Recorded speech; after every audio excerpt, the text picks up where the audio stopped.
Hello everyone, कैसे हैं आप? आशा करते हैं आप सभी कुशल मंगल से होंगे, अच्छे होंगे। तो आज हम लेकर आए हैं चक्रवृद्धि ब्याज का अगला भाग। तो मैं स्वागत करता हूं आप सभी का अपने YouTube चैनल शुभ पाठशाला में। तो आज हम इस वीडियो में चक्रवृद्धि ब्याज का अगला अध्याय पढ़ेंगे। तो टॉपिक क्या है? चक्रवृद्धि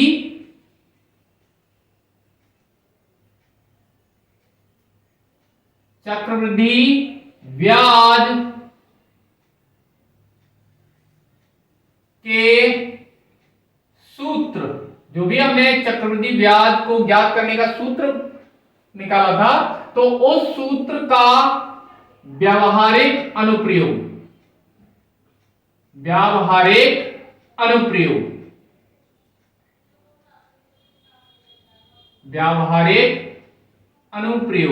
ये होता क्या है? व्यावहारिक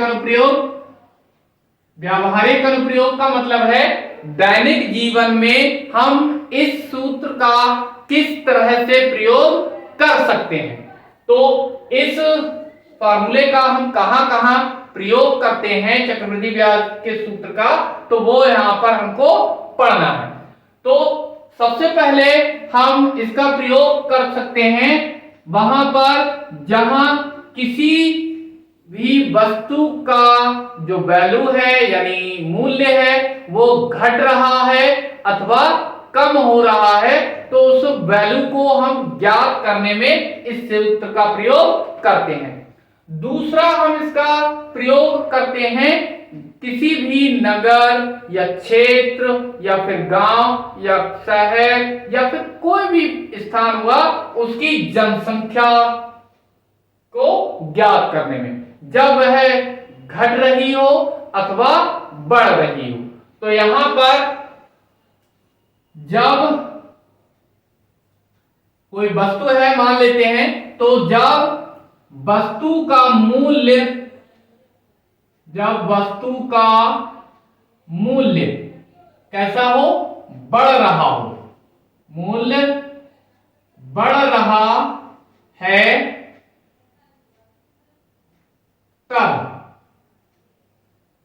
तब जो भी हम मिश्र धन निकालते थे, तो वो मिश्र धन बराबर होता है मिश्र धन A बराबर P 1 प्लस का R अपॉन 100 की होल पावर n। तब हम इसमें यही वाला फार्मूला यूज करते हैं। अब यदि जब वस्तु का मूल्य कैसा हो रहा हो? घट रहा हो, वस्तु का मूल्य घट रहा हो, या हम यूं भी कह सकते हैं कि वस्तु का मूल्य में कमी हो रही है, ह्रास हो रहा है, तब क्या होगा? तब जो मिश्रधन है A वो कितना हो जाएगा? हमें कुछ नहीं करना है, केवल प्लस के स्थान पर यहां माइनस का प्रयोग करना है। तो ये हो जाएगा 1 माइनस R अपॉन 100 की होल पावर n। तब हम इन सूत्रों का प्रयोग करके उस वस्तुओं के मूल्य को ज्ञात कर सकते हैं और क्षेत्रों की जनसंख्याएं भी ज्ञात कर सकते हैं। तो आइए इन पर आधारित कुछ क्वेश्चंस, प्रश्नावली को सॉल्व करते हैं। वो है, एक मशीन का मूल्य 40,000 रुपए है, उसकी ह्रास दर का मतलब उसके मूल्य में होने वाली कमी 8% वार्षिक है, मतलब एक वर्ष में 8% उसके मूल्य में कमी हो जाती है। तो 2 वर्ष बाद उसका मूल्य ज्ञात कीजिए। कैसे करेंगे? आइए इसको देखते हैं हल। तो सबसे पहले हमें क्या दे रखा है? यहां पर ये मूलधन यानी उस वस्तु का जो इस समय प्राइस है, तो उसे हम बोलेंगे मूलधन। कितना दे रखा है? ये 40,000 रुपए, 40,000। साथ ही साथ उसकी दर कितनी दे रखी है? 8% वार्षिक। और क्या दे रखा है, समय दे रखा है हमें कितना, 2 वर्ष। समय दे रखा है 2 वर्ष। तो क्या निकालना है हमें, 2 वर्ष बाद उसका मूल्य ज्ञात करना है। यानी हमें क्या करना है कि अब उसके बाद जब मूल्य घट गया है उस मशीन का, तो उसका प्राइस कितना रह गया होगा। तो यहां पर हमें सीधे सीधे क्या निकालना है, मिश्र धन निकालना। तो यहां पर 2 वर्ष बाद, 2 वर्ष बाद मशीन का मूल्य, यहां पर इसे हम मिश्र धन इसलिए नहीं कह रहे क्योंकि मिश्र धन का मतलब होता है उसमें ब्याज का जुड़ जाना। तो यहां तो कमी हो रही, तो जुड़ तो रहा नहीं है, तो यहां पर सीधे सीधे हमने उसको 2 वर्ष बाद मशीन का मूल्य लिख लिया। हालांकि उसको रिप्रेजेंट हम ऐसे ही करते हैं। तो ए कितना, P1 और यहां पर प्लस लगाएंगे या माइनस, तो यहां पर माइनस लगाएंगे। क्यों लगाएंगे, क्योंकि इसके मूल्य में कमी हो रही है, वृद्धि नहीं हो रही है। तो कितना, 1 माइनस आर अपॉन 100 की होल पावर n। तो ये कितना मिल जाएगा, P के स्थान पर कितना, 40,000 गुणा 1 प्लस R कितना है, 8/100 की घात कितनी, यहां पर 2। तो यहां पर सॉरी माइनस होगा माइनस। तो ये 4 दूनी 8 और 4 25 100। तो ये हमें कितना मिल गया, 40,000 गुणा ये कितना हो गया, 25 एकम 25। तो यहां पर हमें क्या करना है, माइनस करना। तो 25 में से 2 गया, कितना बचा, 23/25 का होल ऑफ स्क्वायर। तो ये कितना मिल जाएगा, 40,000 गुणा, इसे हम 2 बार लिख लेते हैं, 23/25 गुणा 23/25। तो इसे भाग देंगे 25 से, 25 एकम 25 कितना बचा यहां पर 15 और एक जीरो ले लिया तो 25 छक्का 150। अभी 2 जीरो बचे हुए हैं, तो फिर से 25 से इसको काट दिया, 25 छक्के 150, कितना बचा यहाँ पर 10 और एक ये है तो 25 चौके 100। तो यहाँ पर हमें मिला 64 गुणा 23 गुणा 23। तो इन सभी का हम मल्टीप्लिकेशन यानी कि गुणनफल ज्ञात कर लेंगे, वह हमारा मूल्य हो जाएगा। तो जब हम 64, 23 और 23 इन तीनों का गुणनफल करते हैं तो हमें मिलता है 33,856। ये हो गया इसका फाइनली 2 वर्ष बाद मूल्य। मतलब 40,000 रुपए से घट करके अब उसका मूल्य हो जाएगा 33,856 रुपए। तो यही हमारा आंसर हो गया। तो अगला प्रश्न है यहां पर, एक कार का मूल्य 2008 में कितना है, 2,40,000 रुपए था। वहां अब उसकी जो ह्रास दर है, वह ह्रास दर कितनी है, 8% वार्षिक है। तो यहां पर ये नहीं, वह ह्रास दर 8% वार्षिक है। तो 3 वर्ष बाद उसका मूल्य ज्ञात कीजिए। किस तरह से करेंगे, आइए देखते हैं। हल बिल्कुल सेम पहले वाले क्वेश्चन की तरह है। तो हमें क्या क्या दे रखा है यहाँ पर, मूलधन मतलब अभी करंट में जो उसका मूल्य है वो कितना है, 2,40,000 रुपए। फिर ह्रास दर कितनी है, आर कितना है, 8%। और यहां पर जो समय है एन वो कितना है, 3 वर्ष। तो हमसे क्या पूछा है, 3 वर्ष बाद उसका मूल्य ज्ञात कीजिए। तो बिल्कुल पहले वाले की तरह 3 वर्ष बाद कार का मूल्य कितना हो जाएगा, निकालते हैं। तो कैसे निकालेंगे, फॉर्मूला वही रहता है, P1 प्लस R अपॉन 100 की होल पावर n। अब यहां पर उसके मूल्य में क्या हो रही है, कमी हो रही है। तो बढ़ोतरी तो हो नहीं रही। अगर बढ़ोतरी होता है तो यहाँ पर प्लस लगाते हैं और कमी होती है तो यहाँ पर माइनस लगाते हैं। तो हमें क्या करना पड़ेगा, यहाँ माइनस लगाना पड़ेगा। तब P की जगह पर कितना, 2,40,000, 2,40,000 गुणे यहाँ पर 1 माइनस R के स्थान पर 8 बटे 100 की घात 3। तो यहाँ पर 4 दूनी 8, 4 पच्चीसम 100। तो ये हो गया 2,40,000 गुणे कितना हो गया, 25 से कम 25, 25 में से 2 हो गया 23, 23 बटा 25 की घात 3। तो यहां पर कितना मिलेगा, 2,40,000 गुणे, इसको 3 बार लिख लिया, 23 बटा 25, 23 बटा 25 और 23 बटा 25।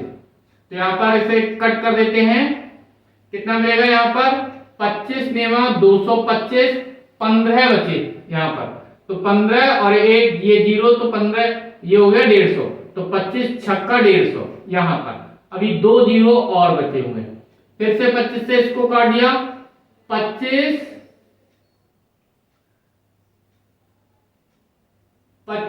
3 75, कितना बचा यहाँ पर, क्योंकि 25 चौका 100 तो ज्यादा हो जाएंगे, तो 25 3 75, 21 बचे हैं। तो ये हो गया 210।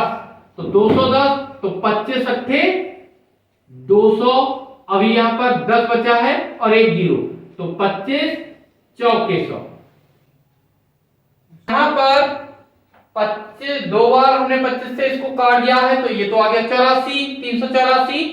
तो 2 बार 25 कट गया है, एक बार बचा है तो वो हमने लिख लिया नीचे। तो यहां पर 384, 23, 23, 23, इन सब की गुणा करने पर हमें मिलता है 46,72,128। जब हम इसे 25 से भाग देते हैं तो हमें मिलता है 1,86,885 रुपए और 12 पैसे। तो ये हमें मिल गया 3 साल बाद उस कार का मूल्य, मतलब 2008 में इतना है, तो 3 साल बाद यानी कि 2011 में 1,86,885 रुपए 12 पैसे उसका मूल्य रह जाएगा। तो अगला क्वेश्चन है, यदि शहर की वर्तमान जनसंख्या, मतलब इस समय की जो जनसंख्या है वो 14 लाख है, यदि वृद्धि दर 2.4% वार्षिक हो तो 2 वर्ष बाद जनसंख्या ज्ञात कीजिए। तो कैसे करेंगे, इसको सॉल्व करते हैं, हल। तो अभी हमें क्या दे रखा है, वर्तमान जनसंख्या। तो वर्तमान जनसंख्या यानी P हमें दे रखी है कितनी, 14 लाख। ये हो गया वर्तमान जनसंख्या। वृद्धि दर R कितनी है, 2.4% वार्षिक, मतलब एक वर्ष में इतना प्रतिशत बढ़ जाता है। समय हमें दे रखा है 2 वर्ष, हमें क्या निकालना है, 2 वर्ष बाद जनसंख्या। तो 2 वर्ष बाद जनसंख्या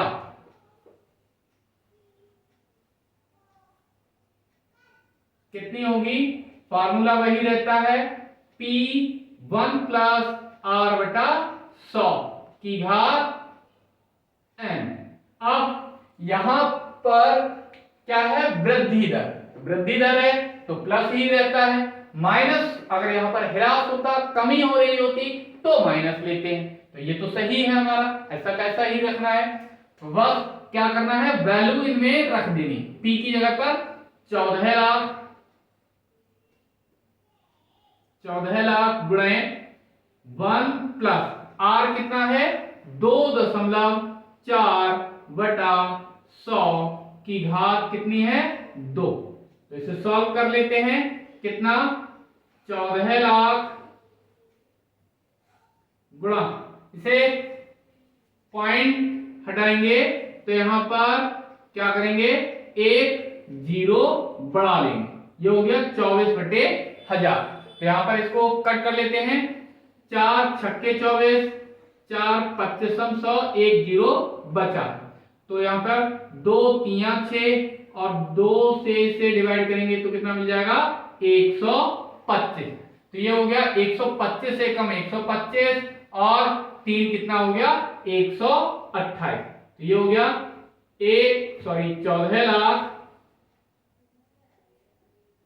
14 लाख गुणे में 128 गुणा 128, या अभी पहले इसका घर लिख लें 128 बटा 125 की घात 3। तो ये कितना हो गया 14 लाख गुणा, ये हो गया 128 को हमने 3 बार लिख लिया और बटे में 125 को भी 3 बार लिख लिया। अब क्या करना है, इससे भाग देना है।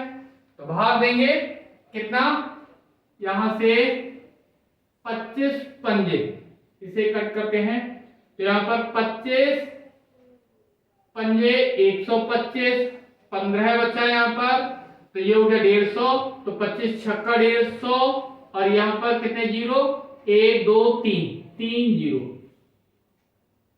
तो इतना हो गया 56,000। अब क्या करा, 5 से भी इसे 5 से या नहीं 5 से नहीं 5 ऐसे ही रहने दें, 25 से फिर से काट देते हैं।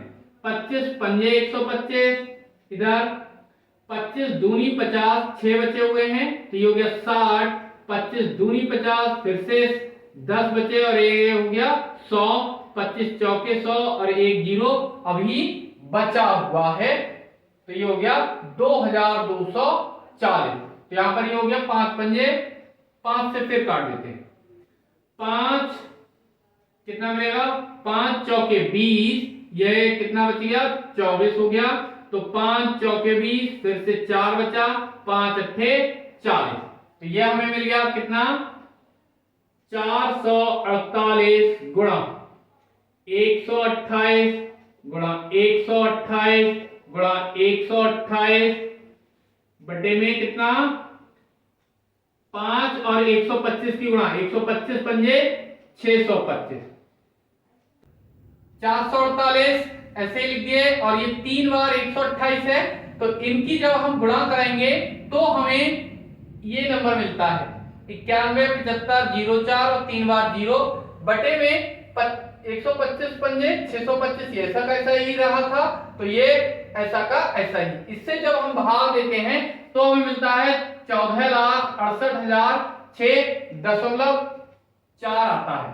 तो यहां पर वो दशमलव संख्या तो दशमलव में बढ़ेगी नहीं, तो हम यहां पर सीधे सीधे कितना कह सकते हैं 14 लाख और कितना 68,000, लगभग कितनी हो जाएगी 14,68,000 ये जनसंख्या हो जाएगी 2 साल बाद। आंसर